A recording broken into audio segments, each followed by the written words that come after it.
Tothom qui hagi anat a Cap Roig haurà descobert que els jardins evoquen sensacions i escenes. I és que són una fusió delicada entre una riquesa botànica perfectament ordenada i valuoses peces d'art modern que recorden les de jardins clàssics romans i grecs. Several years of separation, moving on, moving around. They would spend this time chasing the other's tail.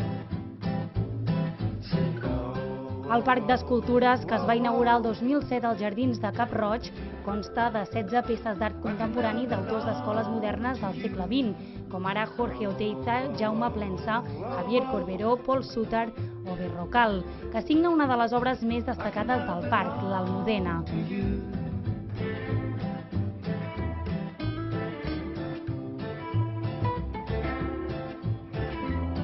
Tot i que aquestes obres tenen reflexos de constructivisme i estan creades a partir de l'experimentació amb materials industrials, les formes connecten amb les estructures megalítiques ancestrals.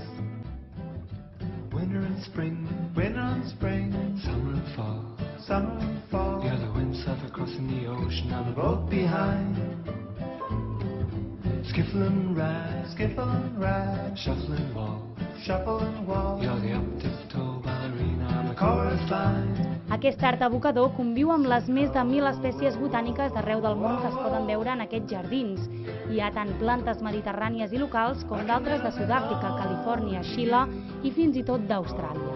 Aquesta combinació harmoniosa arreu dels jardins està organitzada segons àrees temàtiques. Diversos espais fan de Cap Roig un indret inesperat, com ara el passeig inundat de geranis i llocs com el Jardí de les Palmes, la Terrassa de les Monges, la Placeta del Te, el Jardí del Coronel o el Mirador de la Lady, que a més es troben delimitats per un exterior boscós que recorda l'origen de l'emplaçament i que consta de miradors tan especials com el de les Formigues, que deixa el Mediterrani als peus de qui el visita.